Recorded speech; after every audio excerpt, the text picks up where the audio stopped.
ولا الضالين آمين. وما خصوص على مصنف هذا الكتاب.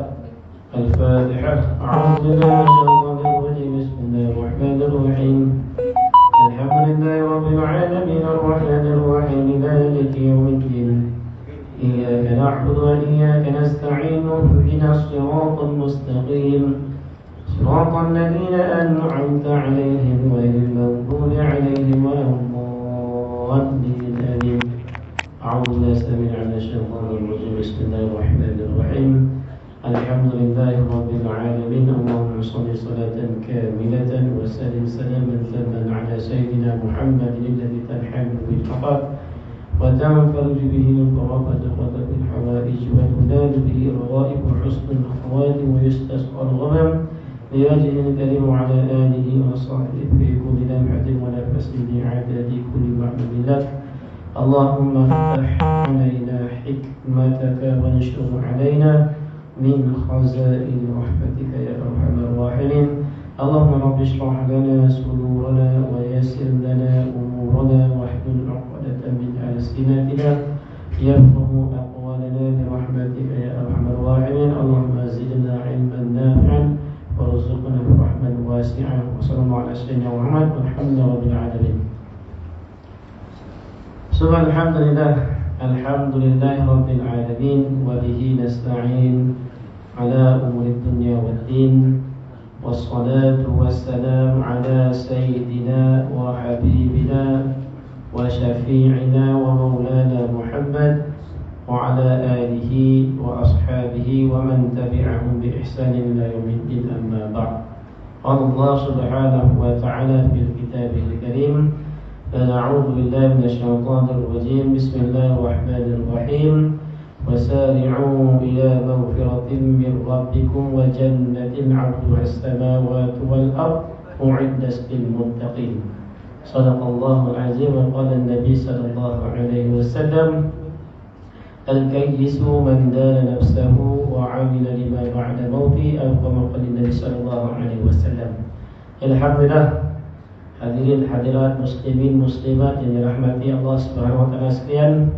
Pertama kita syukur kepada Allah Subhanahu wa taala yang kerana telah memberi taufik dan hidayah kepada kita. Yang pertamanya, kita dapat mengamalkan agama Allah. Satu nikmat besar. Kemudian Allah Taala bagi peluang kehidupan pada kita. Kehidupan ni satu peluang. Besok Allah tak nak dengar, Allah tak nak dengar bagi seseorang tu dia mengeluh kenapa tak tangguhkan masa, kenapa tak bagi peluang. Sebenarnya hari-hari Allah tak nak bagi peluang. Ini kehidupan peluang. Jadi tinggal lagi manusia ni dia tak faham. Kadang-kadang terlupa dengan sifat dia kan. Sifat manusia ni pelupa. Tu dia kata al-insan. Insan dia perkataan nasiya. Nasiya ni pelupa. Masih lupa kampung yang sebenarnya bukan kat sini, bukan kat Gombau. Dan semua dah tahu dah. Semua dah tahu dah. Bukan tempat yang sebenar kita dekat muka bumi ni. Tempat yang sebenar kita ada di akhirat. Semua dah tahu dah. Tinggal lagi pasal kita sifat manusia pelupa. Jadi sebab itulah Allah Subhanahu wa taala berkata, "Wa dzakir fa inna dzikra tanfa'ul mu'minin." Dan berilah peringatan, sesungguhnya peringatan itu bermanfaat bagi orang Islam. Sebab itu kita kena sentiasa ingat mengingati di antara satu sama lain. Ingat tentang apa? Ingat tentang kampung kita, jangan lupa. Jangan lupa. Jangan kita terlena dekat atas muka bumi ni, sehingga kita tak buat persediaan untuk balik bertemu dengan Allah Subhanahu wa taala. Masing-masing dah ada tarikh lah. Sebenarnya dia dah tarikh lah. Daripada azali lagi dah ada tarikh tu dah. Cuma dirahsiakan. Jadi kita dah faham dah bahawa kita dah ada tarikh dah. Cuma tak dimaklumkan pada kita. Jadi sebab tu lagi kita kena buat persediaan. Macam orang dia dah faham dah. Dia dah faham dah dia akan dicapak ke dalam laut. Dia dah faham lah kan. Macam orang nak pergi belayar kapal, apa persediaan yang dibuat. Walaupun bukan marine, walaupun bukan navy sekalipun, sesiapa saja yang dia nak bekerja kapal, nak jadi kelasi kapal ke, nak jadi askar navy ke, nak jadi polis marine ke, dia akan buat persiapan. Pertama sekali apa persiapan dia? Bagaimana dia nak menghadapi air. Macam-macam lah dia buat. Yang tak dia berenang, dia belajar berenang. Kemudian disediakan macam mana aku nak boleh, kalau aku tak pandai berenang, aku boleh selamat. Dia buat satu baju risau yang akan lemas tadi, kan? Dia dah tahu nak buat persiapan naik kapal, mesti nak siapkan baju life jacket. Kan? Dia cipta life jacket, semua pakai life jacket. Sebab buat persediaan. Sebab dah tahu dah, sebab kapal ni kita tahu dia di tengah laut, bila-bila masa dia boleh tenggelam. Jadi semua buat persiapan. Begitu juga naik kapal terbang. Sebelum naik kapal terbang, diajar dulu, diberi peringatan dulu. Walaupun kapal terbang tu okey, tapi tetap juga diajar juga bagaimana nak menghadapi sekiranya berlaku perkara yang kebarangkalian, benda yang tak pasti pun. Benda tak pasti pun diajarkan juga untuk buat persiapan, kan? Dengan pakai life jacket, dia kenalkan bisel dia, cara dia ambil dekat bawah seat naik kapal terbang lah, semua ni dilakonkan semula. Padahal terlepas kapal terbang tu kebarangkalian, tak pasti lagi. Tapi ini kematian ni dah pasti lah. Kematian dah pasti dah. Cuma tinggal lagi adakah kita dah buat persiapan atau tidak. Kematian memang pasti, semua pun faham. Dia pun tahu dia akan mati. Saya pun tahu saya akan mati. Tuan-tuan pun tahu tuan-tuan akan mati. Jadi apakah persediaan kita untuk menghadapi sakaratul maut? Ini lebih besar lagi. Sebab tu Nabi SAW mengatakan, al-kayyisu man dana nafsahu wa amila lima ba'da mauti. Orang yang bijak, Nabi kata, orang yang bijak ialah orang yang menekan hawa nafsu dia, dia lihat pada diri dia, kemudian dia buat persiapan untuk kehidupan selepas mati. Ini orang yang bijak, Nabi kata. Jadi kita jadi kalau orang yang bijak, janganlah kita terkesan sangat dekat dunia. Dunia ni memang ujian. Tengok sekejap dia lawa.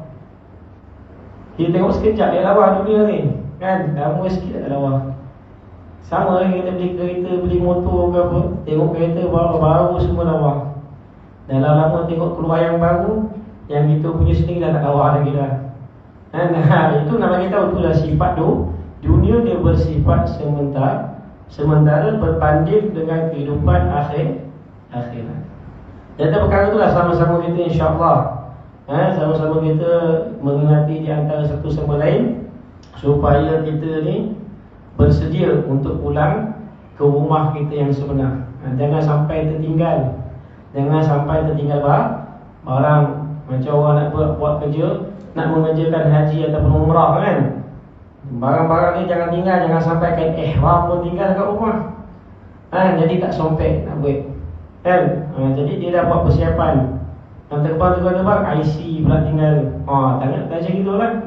Jadi kita nak balik akhirat ni, jadi kita janganlah tinggalkan keperluan-keperluan yang penting untuk kita balik akhirat, supaya kita tak menyesal. Apabila kita barang tinggal, kita akan menyesal lah. Menyesal aku tak cek betul-betul, menyesal aku tak cek betul-betul barang aku tinggal.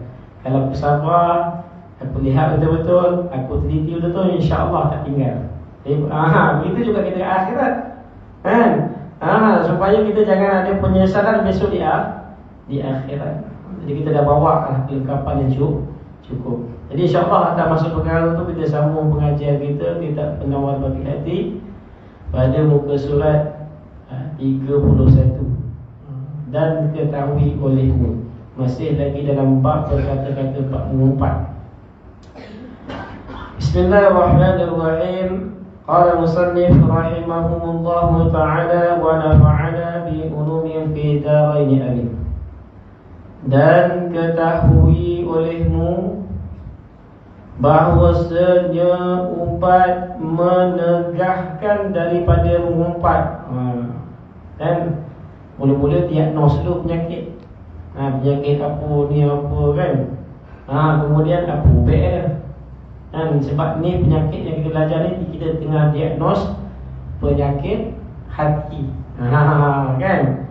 Dan Nabi SAW mengatakan Likul hidain dawaun. Setiap penyakit ada ubat dia. Setiap penyakit ada ubat dia.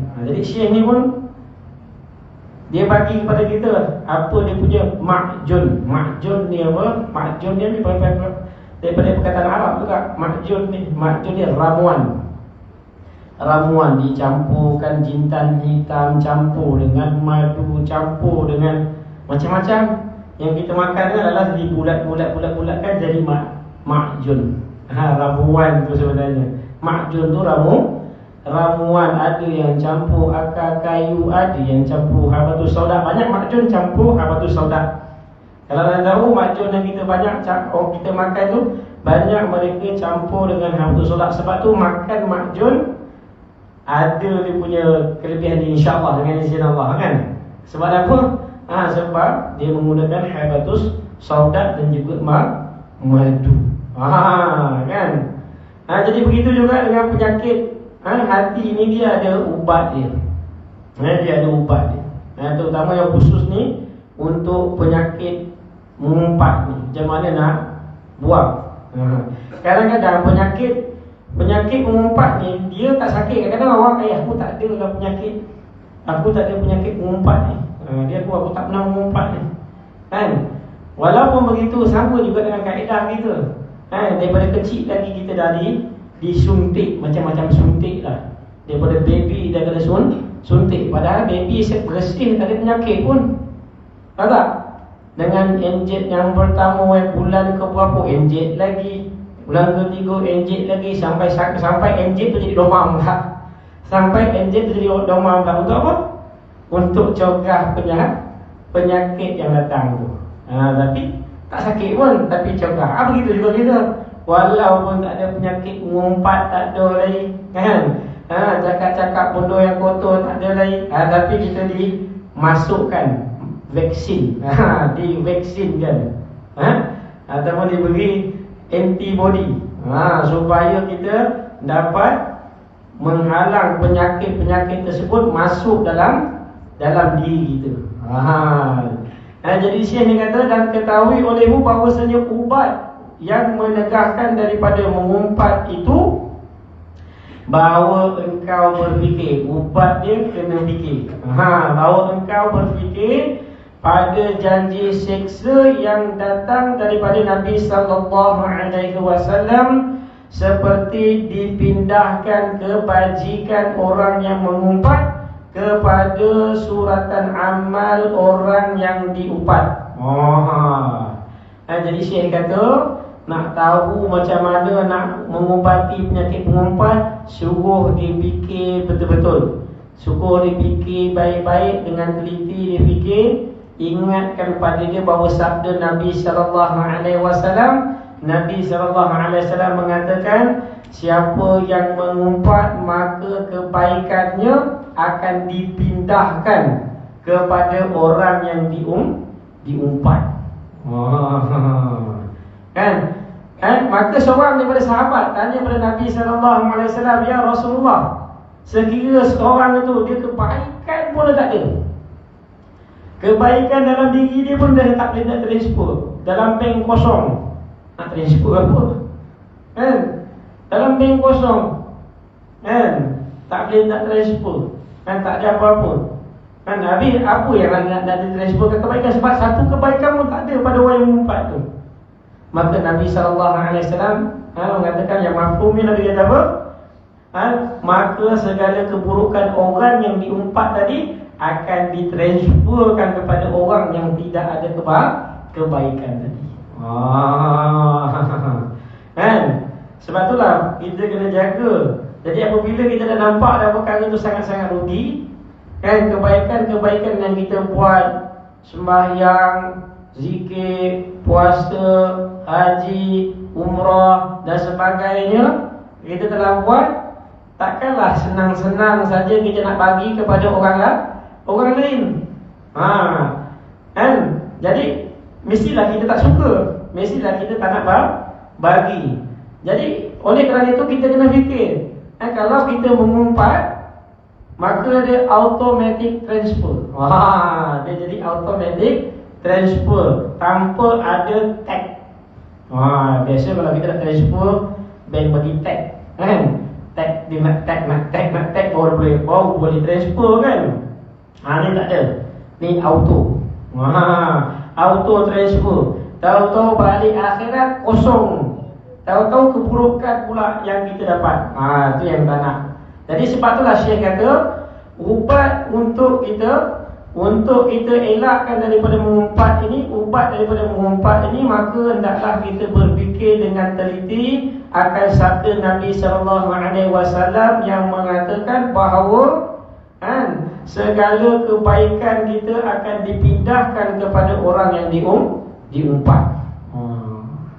Jadi kita kena fikirlah. Jadi kalau dah fikir dah perkara tu satu kerugian, nescaya kita tak buat. Takkanlah senang nak bagi orang. Penat kita beribadat, bangun tengah malam, nangis-nangis depan Allah, tiba-tiba akhirat kosong pahala. Keburukan pula yang dapat. Allah, na'udzubillah min zalik. Maka tilik olehmu akan sedikit kebajikan engkau. Lepas tu kita tengoklah pada diri kita, lihat pada diri kita, berapa banyak sangat kebaikan yang kita telah buat. Banyak kebaikan yang kita buat. Kalau sekadar sembahyang 5 waktu je, tak banyak ada. Tak banyak ada. Jadi amal ni tak banyak. Sebab apa kata amal tak banyak? Sebab nak dibandingkan kehidupan dunia dan kehidupan akhirat, sangat-sangat panjang. Satu hari di akhirat bersamaan dengan 1000 tahun dunia. Bayangkanlah, walaupun kita berzikir banyak, kan, walaupun kita dah pergi Mekah berkali-kali kat Mekah, zikir, buat amal, semua digandakan 100,000 kali ganda, kan, dikalikan lipat kali ganda, ataupun berada di jalan Allah SWT, sehingga Allah Ta'ala kali gandakan 700,000 kali ganda sekalipun. Tetapi nak dibandingkan dengan kehidupan akhirat, sangat-sangat panjang. Dan kita lihat pada diri kita, maka sangat-sangat sedikit amal kita. Sebab itulah dia kata supaya kita lihat pada diri kita, akan sedikitnya kebajikan yang kita buat. Kita nak umpat orang, kita lihat tu, aku kebaikan aku banyak betul, aku nak umpat orang ni. Sebab itulah kita nak bercakap tu, kita kena fikir. Sebab tu Nabi SAW menyatakan, man kana yu'minu billahi wal yaumil akhir falyakul khaira aw liyasmut. Barang siapa yang beriman kepada Allah dan juga hari akhirat, maka hendaklah dia bercakap dengan perkataan yang baik ataupun dia diam. Tak reti cakap, diam. Apabila banyak cakap, banyak salah. Sebab tu hari ni kita kena belajar jaga percakapan kita. Tinggalkan sedikit demi sedikit percakapan yang sia-sia. Keelokan Islam, kecantikan Islam, iaitu meninggalkan perkara yang sia-sia. Itu yang kita kena belajar, kena buat latihan. Benda ni tak dapat, kena buat latihan. Tak buat latihan memang tak dapat. Kena buat latihan. Kena usaha, ada tolak, ada kesungguhan. Dan banyak umpat engkau, kemudian teleh olehmu akan kecelaan engkau.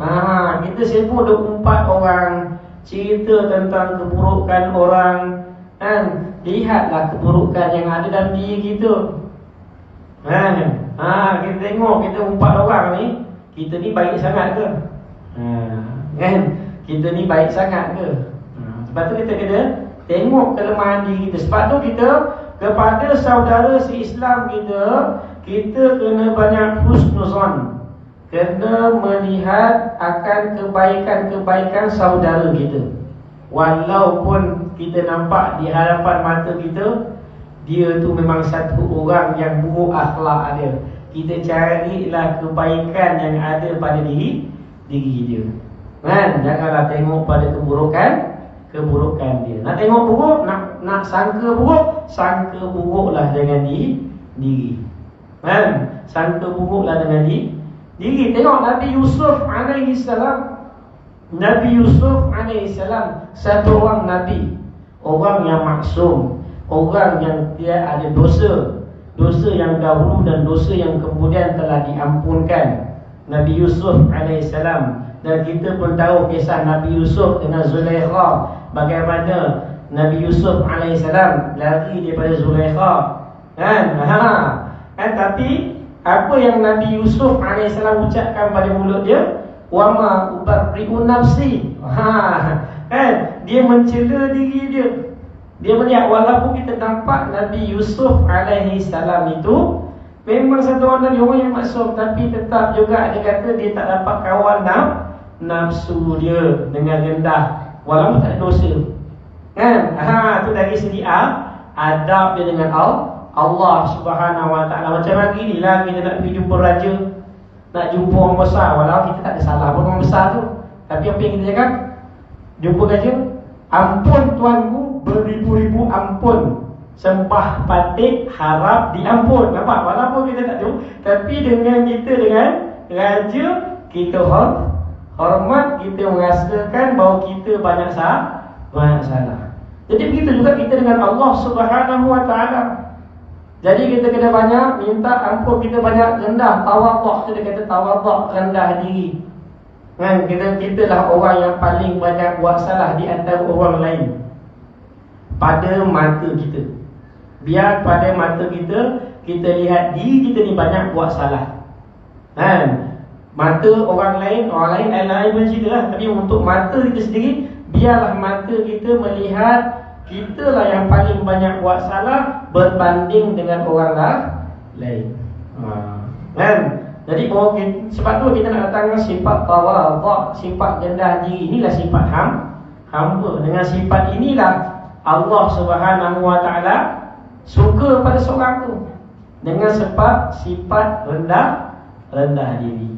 Tapi apabila kita rasa kita pun lebih baik daripada orang lain, apa jadi pada iblis? Iblis. Kan? Dia ada sifat sombong. Allah tanya dia, kenapa kau tak nak sujud Adam? Ya, dia kata apa? Ana khairu minhu. Aku lebih baik daripada dia. Kenapa kau cakap kau lebih baik daripada dia? Khalaqatani min nar wa khalaqatahu min tin. Kau jadikan aku daripada api, kau jadikan dia daripada tanah. Apa standard? Api sembah tanah. Ini sifat iblis. Dia merasakan diri dia lebih baik daripada orang lain. Apa terjadi pada diri dia? Maka dia disingkirkan daripada orang yang diredai oleh Allah. Allah singkirkan dia. Dia termasuk orang yang dimurkai oleh Allah. Allah redha, Allah akan masukkan seorang dalam syurga, dan apabila Allah murka, Allah akan masukkan seorang dalam neraka. Inilah tanda keredaan dan kemurkaan. Dan Allah Ta'ala telah berjanji kepada iblis laknatullah, dia akan dimasukkan dalam neraka selama-lamanya setelah pada hari kiamat nanti. Tanda Allah Ta'ala murka kepada dia. Sebab tu hari ini kita kena banyak lihat keburukan yang ada dalam diri kita. Cubalah ada, mesti ada. Jadi biar kita tengok buruk kita, jangan tengok buruk orang. Jadi kita selamat. Apabila kita tengok kita punya keburukan, kita akan usahakan supaya keluarkan keburukan tersebut, sehinggalah kita menjadi seperti mana sifat para anbiya alaihimus salatu wassalam, yang sentiasa tawaduk kepada Allah Subhanahu wa taala. Sebab tu dia kata, dan banyak umpat engkau kemudian telik olehmu akan kecelaan engkau. Tengok pada keburukan kita, maka berbimbang engkau dengan diri engkau lebih baik daripada berbimbang dengan diri orang yang lain. Lebih baik kita risau pada diri kita. daripada kita risau atas keburukan orang lain. Sibuk kita periksa buruk orang je, buruk kita terlupa pula. Kan? Sibuk dengan buruk orang, lalas sekali keburukan yang tu datang dalam diri kita. Itu yang kita tak nak. Jadi sebab tu lah hari ni kita kena bimbang banyak. Bila kita cakap salah je, kita akan rasa bimbang. Macam perlakuan sahabat-sahabat kan. Apabila mereka dia berlakukan satu perkara yang tak elok, maka pada malam hari apa yang dia buat? Muhasabah diri. Mereka muhasabah diri. Ada yang memukul diri balik kan, kenapa lah mulut ni macam kita pun boleh buat. Mulut kita salah cakap, kita lempang balik mulut kita, lempang balik. Apalah mulut kau cakap macam ni. Lepas tu nangis sebab Allah, ya Allah ampunkan dosaku ya Allah. Di atas perkataan-perkataan yang aku keluarkan pada hari, lempang balik diri. Ni kita nak belajar untuk memperbaiki diri kita.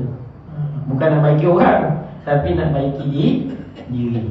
Bila kita niat untuk baiki diri, jadi insya-Allah Allah akan islahkan. Allah akan islahkan. Sebab Allah Ta'ala mengikut apa yang kita nak, Allah akan tunaikan. Kalau kita nak kebaikan, Allah akan bagi. Sebab Allah kata bersegeralah kepada keampunan Allah. Wasari'u ilal maghfirati min rabbikum. Bersegeralah kamu kepada pengampunan kepada Allah Subhanahu Wa Taala. Kita segeralah balik taubat, jumpa dengan Allah, supaya kita ni diredai oleh Allah. Tak ada perkara lain yang kita nak tuntut pada Allah, cuma nak tuntut pada Allah supaya redha kita. Ni orang yang dah sampai makam dia tak minta lain dah. Tak ada dia nak minta syurga, dia dah tahu dah Allah bagi. Kalau Allah redha, insya-Allah Allah akan bagi. Dia akan minta keredaan. Dia dah tak fikir dah, dia dah tak kira dah berapa banyak zikir dia. Dia dah tak rasa, walaupun dia zikir istiqomah 1000, dia dah tak rasa lagi. Macam perlakuan para anbiya alaihi wassalatu wassalam serta orang yang mengikuti jalan-jalan para nabi. Mereka dah tak mengira-gira dah amal. Mereka sentiasa beramal untuk menarik rahmat Allah. Tak ada maksud yang lain. Tapi untuk langkah pertama tu yang kita nampak ganjaran tu. Langkah satu kena nampak ganjaran dulu. Macam kita nak berkojor lah kan. Nak berkojor kena tengok dulu gaji berapa. Baru semangat sikit nak buat. Tapi dah sampai masuk, macam kita dah ada sendiri punya syarikat, kita dah tak nampak gaji apa semua dah. Kita dah datang ikhlas pada kerja kita. Kita nak datang dulu, nak usahakan atas ikhlas, dah tak ada masuk lain dah. Nak buat kerja ni khalas. Ikhlas ni ambil dekatan khalasah. Ikhlas, buat kerja habis, tak ada simpan-simpan. Buat kerja ni untuk Allah aja. Tak ada maksud yang lain. Bukan kerana ni, bukan kerana tu. Aku buat ni nak menagih simpati daripada Allah, supaya Allah redha aku. Itu saja. Jadi ni kita kena usahakan. Dan jika ada pada engkau dosa yang kecil, maka ketahui olehmu bahawasanya mudarat dosa kecil engkau atas diri engkau lebih banyak daripada mudarat dosa besar orang yang lain. Kita sibuk dah fikir-fikir dosa-dosa apa, dosa berat, dosa apa. Kita sibuk nak tengok buruk orang kan. Dan tahu orang tu sibuk dengan dosa besar dia. Kita sibuk dengan dosa besar orang ni, tengok buruk orang sampai tengok orang tu sampai dosa besar. Kita ni dosa kecil pun tak terampun lagi ni. Nak tanggung dosa besar orang lain pula. Sebab kita mengumpat dia tadi. Sebab kita mengumpat dia tadi, dosa besar dia tu balik kepada kita. Cuba kita fikir elok-elok. Jadi macam apa? Dah jatuh ditimpa tangga lagi. Dah jatuh ditimpa tangga. Dan kita banyak salah. Lepas tu kita buat salah, umpatlah oleh salah orang tersebut pun tanggung atas diri kita. Jadi dia macam apa? Dah jatuh ditimpa tangga. Dahlah kebaikan kita sikit, semua dah transfer kat dia lah. Dosa dia pula kita dah dapat. Sebab tu dia suruh berfikir tentang dosa kecil kita. lebih banyak mudarat daripada dosa besar orang yang lain. Dosa besar orang tu yang tanggung, dan kita kan. Tapi kalau kita umpat je, dosa besar dia pun kita tanggung. Sebab tu kita kena fikir-fikir betul-betul. Dan jika tiada ada pada kau kecelaan, sekiranya kau ni memanglah Syekh ni kira buat andaian lah, mana ada manusia yang tak buat salah. Dia kata sekira-kira kalau kau ni memang tak ada salah, dia kata tak ada keburukan, tidak ada kecelaan, maka ketahui olehmu bahawasanya jahil engkau dengan kecelaan diri engkau itu adalah ia sebesar-besar segala kecelaan. Kita dah rasa macam diri kita ni tak ada buat salah dah dengan Allah, tak ada buat salah, semua banyak buat baik je. Sebenarnya itulah sebesar-besar jahil. Para Nabi pun yang maksum merasakan diri mereka salah, kan? Kita ni yang lagi yang banyak tak terlepas daripada dosa, kan? Kita menyangkakan kita tak ada buat salah. Inilah satu kejahilan yang besar bagi diri kita. Jadi sebab itulah hari ni kita kena telik betul-betul. Kita kena perhati betul-betul. Sebelum kita nak berkata-kata, fikir dulu apa yang kita nak ucapkan. Sebab kenapa? Setiap perkataan yang keluar semuanya akan kita ditanya. Setiap perkara yang keluar daripada mulut kita semuanya akan disoal besok di padang mahsyar. Kemudian dia kata apa lagi? Kerana siapa manusia yang sunyi daripada kecelaan? Syekh ni tanya baik, kan? Dia tanya siapa di kalangan manusia yang tak buat salah? Tak ada. Semua manusia ni sentiasa buat salah. Mana ada orang tak buat salah? Kemudian jika sunyi engkau daripada kecelaan, maka dah engkau syukur akan Allah Subhanahu wa taala kerana ganti bagi mengumpat orang itu. Kerana mengumpat itu sebesar-besar kecelaan. Jadi kita dah nampak dah macam diri kita ni banyak sangat buat kebaikan. Apa lagi? Kita kena syukur pada Allah. Syukur apa? Terima kasih kepada Allah SWT yang telah mengurniakan kita banyak kebaikan. Seperti mana Nabi Sulaiman alaihi salam dikurniakan banyak kebaikan. Nabi Sulaiman alaihi salam diberi kelebihan yang sangat banyak kepada Nabi Sulaiman alaihi salam, kan? Dengan semua banyak kebaikan, banyak sangatlah. Tapi ditanyakan ditanyakan balik kepada Nabi Sulaiman alaihi salam, maka Nabi Sulaiman kata apa? Hadza min fadli rabbi liyabluwani aashkur am akfur. Ini adalah anugerah daripada Tuhanku. Sebenarnya Allah Ta'ala nak uji aku, apakah aku syukur, apakah aku kufur kepadanya. Ini jawapan daripada Nabi Sulaiman alaihissalam yang sentiasa dapat banyak kebaikan yang Allah kurniakan kepadanya. Dia pun faham ni Allah nak uji dia. Jadi seperti itu juga apabila kita dah banyak buat kebaikan, jangan kita leka dengan kebaikan kita. Selalu kita leka dengan kebaikan kita. Tak perasan dalam kebaikan kita ditipu oleh syaitan laknatullah. Sebab tu berhati-hati. Kalau kita rasa diri kita baik, maknanya kita dalam bahaya. Jangan siapa dalam hati dia rasa diri dia baik je, memang sebenarnya diri dia dalam bahaya. Dia samalah seperti iblis laknatullah yang sentiasa merasakan diri dia sentiasa lebih baik daripada orang lain. Wallahu a'lam.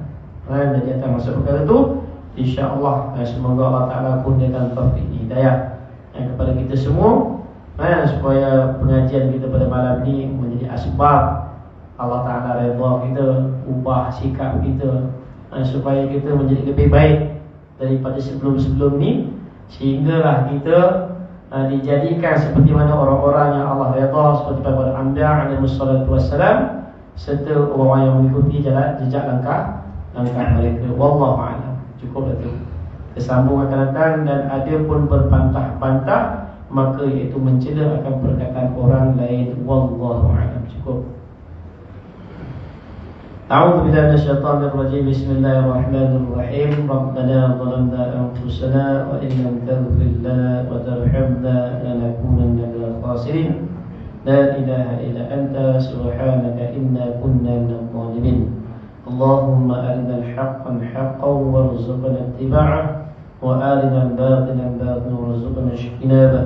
اللهم اهدنا واهدنا جميعا واجعلنا سببا لمن اهتدى. اللهم اهدنا صراطك المستقيم صراط الذين أنعمت عليهم من النبيين والصديقين والشهداء والصالحين وحسن أولئك رفيقا يا أرحم الراحمين. وصلى الله على سيدنا محمد وعلى آله وصحبه وسلم والحمد لله رب العالمين. Sedikit iklan. Jadi kita ada satu program besar yang akan dibuat di Masjid Undu Hilir. Program untuk umat Islam semua daerah peringkat daerah Tampin dan juga Rembau di Masjid Undu Hilir pada hari Jumaat, Sabtu dan Ahad. Majlis kemuncak pada hari Sabtu Maghrib. Jadi semua muslimin ya, muslimat ada. Semua muslimin dijemput hadir di Masjid Undu Hilir, masjid baru tu. Ada sedikit program untuk tuan-tuan, untuk kerisauan atas umat ini, supaya kita faham apakah tanggungjawab kita sebagai umat Islam, insya-Allah. Ya, tahu saya kita tutup nanti kita dengan tasbih kepada Allah Subhanahu wa bihamdihi, subhanakallahumma bihamdika, asyhadu an la ilaha illa anta, astaghfiruka wa atubu ilaik. Assalamualaikum warahmatullahi wabarakatuh.